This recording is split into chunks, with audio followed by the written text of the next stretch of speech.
Aqui no nosso estúdio a gente recebe o advogado criminalista Rodrigo Crespo. Tudo bem? Bom dia. Bom? Bom dia, Raquel. Bom dia, Luciano. Tudo bem?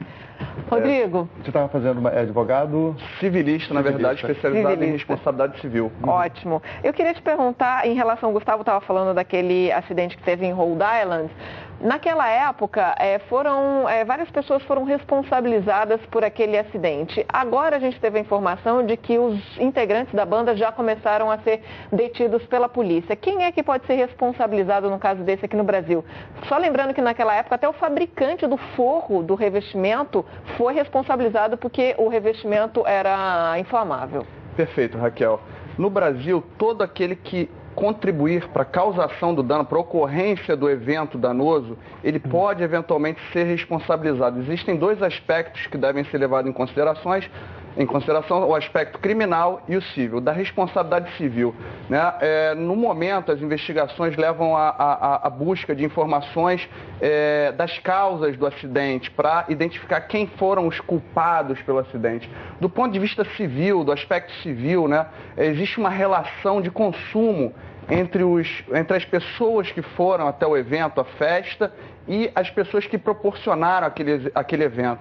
Então, essa responsabilidade civil que envolve o direito do consumidor, ela independe do fator culpa. Para uma reparação futura, evidentemente não é um momento que as famílias não estão buscando, mas sob o aspecto da responsabilidade civil, essa reparação ela não vai depender de quem teve ou não culpa pelo evento danoso, mas sim uma responsabilidade direta, né? A pessoa que vai até aquele evento, ela tem uma expectativa de ir e voltar para sua casa incólume.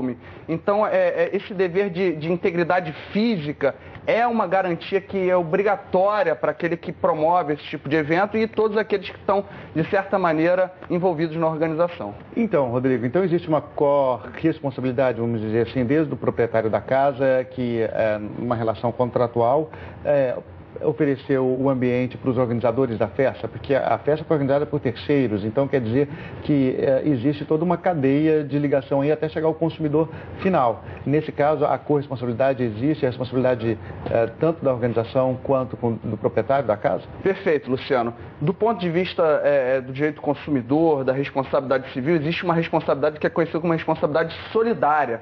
Todos aqueles que contribuíram, de certa maneira, para esse dano devem responder solidariamente pela reparação desse dano no momento oportuno. Doutor Rodrigo, em relação à responsabilidade do Estado, há indícios de que a casa não teria o alvará dentro do alvará ainda o alvará teria vencido, né, na verdade. Por quanto tempo vale esse alvará e qual a responsabilidade do Estado ou do Corpo de Bombeiros ou, enfim, de algum órgão por não ter feito a fiscalização e ter permitido que a casa continuasse funcionando? Bom, falar em responsabilidade do Estado nesse momento seria um pouco prematuro, justamente pelo fato de haver a necessidade de se investigar quem são esses responsáveis, quem está envolvido nessa cadeia, né, e que gerou o dano. Mas assim, existe uma brecha na lei, vamos dizer, no seguinte sentido. O Corpo de Bombeiros alega que realmente o alvará havia vencido, mas já existia um processo de revalidação desse alvará. Portanto, a casa estava funcionando sem alvará, mas já depois ainda da visita então do Corpo de Bombeiros para fazer as exigências de modificações. Então, nesse período, é um período negro, um período onde que a lei pode ficar, vamos dizer assim, sem a possibilidade de ser cumprida, porque ele está num processo ainda de revalidação e a autorização é provisória? Perfeito. Na verdade, a Constituição Federal não permite que haja um período negro ou algum lapso temporal, porque o bem maior aí é a vida. Então, se houve algum tipo de omissão, seja do Estado, seja dos organizadores, essa omissão tem que ser identificada. E não há que se falar em alvará vencido, em razão disso estaria permitido. Quer dizer, só pode haver o funcionamento de determinada atividade empresarial, comercial, desde que respeitado todos os aspectos legais. E aí o principal é o direito à vida, à saúde das pessoas que estavam ali presentes. Doutor Crespo, eu queria saber o seguinte, o proprietário dessa boate, ele chegou a prestar depoimento à polícia e na sequência ele foi liberado. E o que a gente sabe é que ele está foragido agora. Não houve aí um erro por parte da polícia ao liberá-lo, já que é um caso que envolve tantas vítimas, que teve até repercussão internacional. Era o caso de liberá-lo ou de decretar uma prisão preventiva, por exemplo? Bom dia. Na verdade, essa hipótese de prisão sumária, isso aí tem que ser avaliado pelo Judiciário, pelo Ministério Público, que eles vão identificar a necessidade de uma prisão cautelar, preventiva, eventualmente até recolher o passaporte para que a investigação não seja prejudicada. O Brasil, no Estado Democrático de Direito, existe todo um procedimento, um processo antes da prisão efetiva. Existem algumas hipóteses em que você vai falar em prisão cautelar, uma prisão que vá permitir uma investigação mais tranquila dos fatos. Nessa hipótese ainda é prematuro avaliar, mas que as autoridades precisam sim tomar uma atitude, né, no sentido de corrigir eventualmente uma falha ou outra na investigação, se porventura houver. Sem dúvida. Doutor Rodrigo, o nosso repórter Rafael Coimbra está lá no cemitério em Santa Maria, fala ao vivo, tem outras informações para a gente. Rafael.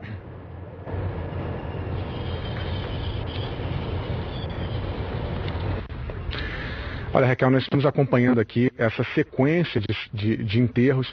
É um momento muito triste, há muito movimento aqui no cemitério municipal de Santa Maria, que é o maior aqui da região, e acompanhamos há pouco o sepultamento de 2 irmãos, Pedro e Marcelo. Para onde a gente olha aqui, tem sepultamento acontecendo. Isso são moradores locais. E há uma preocupação agora também muito grande com os feridos. A gente ouve pessoas aqui relatando a expectativa de que essas pessoas se recuperem. Muitas delas estão internadas ainda em estado grave, muito por conta da intoxicação. Elas aspiraram a fumaça tóxica. Algumas pessoas já foram transferidas para Porto Alegre. Então, hoje é um dia aqui em Santa Maria que é um misto de muita tristeza por parte desses sepultamentos, mas também de expectativa para a recuperação dessas pessoas que estão internadas. Rafael, principalmente com as informações que vão chegando e sendo atualizadas a todo momento, né? 236 vítimas fatais, de acordo com a Prefeitura de Santa Maria. Esse número atualizado há poucos minutos aqui para a gente na Globo News. E a gente repassando então para você mais uma vez esses números aí, você assinante, a gente acompanhando esses momentos de muita dor e de tristeza na despedida no cemitério. Rafael, até daqui a pouco então a gente volta com você. A gente está aqui no estúdio com o doutor Rodrigo Crispo, advogado especialista na área civil. E a gente falava da responsabilidade, é claro que você falou que em relação ao Estado é muito cedo ainda para definir. Mas diante de um problema, por exemplo, de licença ou de autorização, a falta de alvará, essa responsabilidade, ela passa por quais níveis de governo, vamos dizer assim, caso isso seja comprovado e depois as famílias quiserem requerer algum tipo de indenização ou algum tipo de requisito aí na justiça? Bom, na verdade, eventualmente, se houver algum tipo de falha ou omissão que tenha dado causa a esse evento danoso e que tenha partido de uma omissão do Estado ou do município, a omissão vai ter que ser identificada de que ente da federação que foi. Se era a União Federal que deveria eventualmente fiscalizar, que não em princípio não é o caso, seria da União.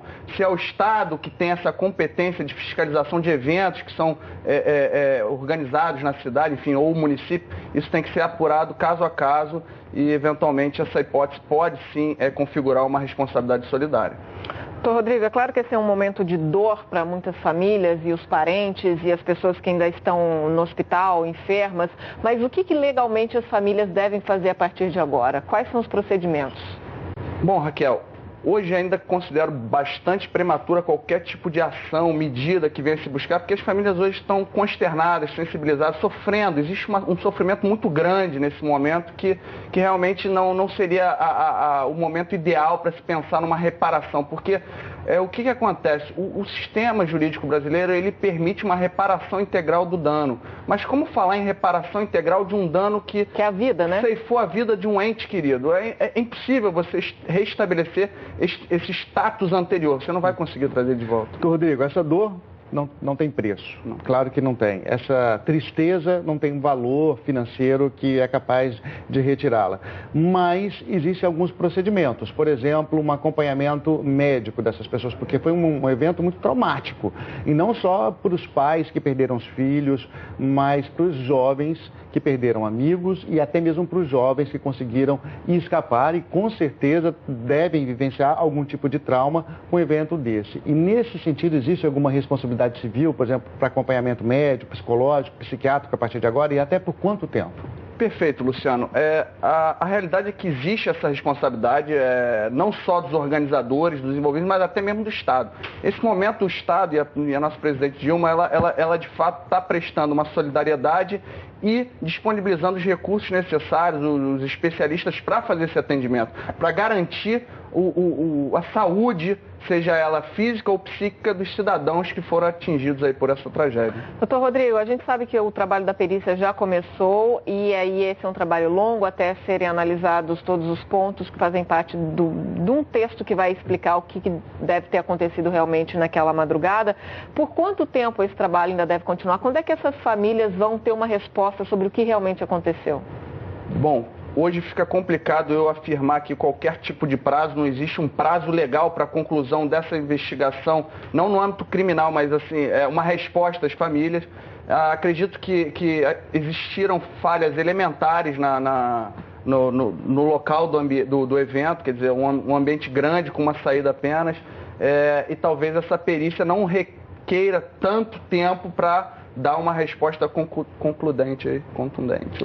Doutor Rodrigo, e esses elementos que estão sendo buscados agora pela investigação, ou seja, pela polícia, no inquérito policial, pela perícia para avaliação de possíveis causas e aí depois, através desse embasamento, a responsabilização penal dessas pessoas, isso serve de que forma, por exemplo, para as famílias que buscarem a ajuda da Justiça Civil?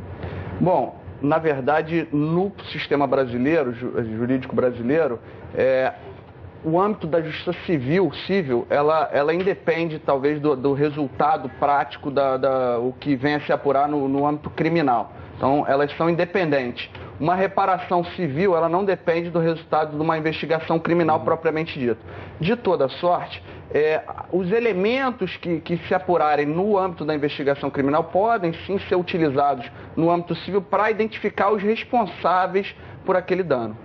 Doutor Rodrigo, o senhor falando, claro, que não tem preço, não tem como indenizar a perda de uma vida, mas para as pessoas que conseguiram sobreviver, que sofreram queimaduras ou que foram intoxicadas, que tipo de indenização elas podem pedir? Porque elas podem ficar com sequelas ainda por algum tempo, podem ter que fazer cirurgias por conta de queimaduras. Que tipo de amparo legal elas têm? Bom, Raquel, primeiro que eu gostaria de esclarecer é justamente o fato de que existe um dano colateral aos parentes.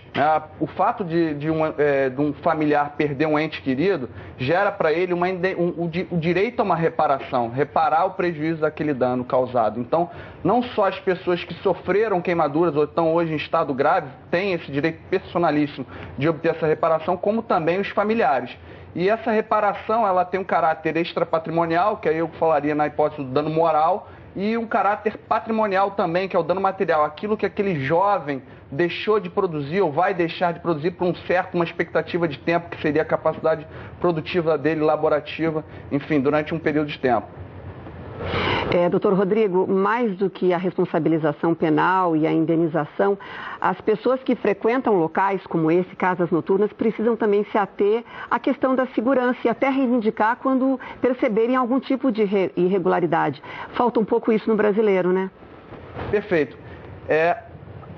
De toda a tragédia, talvez se traga um único benefício, que é a experiência, para que isso não aconteça de novo, para que as pessoas não precisem estar sofrendo hoje. Todo o país comovido com isso, a gente deveria extrair ao máximo de informação para que isso se evite, quer dizer, para que as famílias observem onde seus filhos estão frequentando e justamente utilizem, né, os próprios empresários utilizem, né, esse exemplo para que isso não aconteça mais, para que revejam seus métodos, sua estratégia de organização, enfim.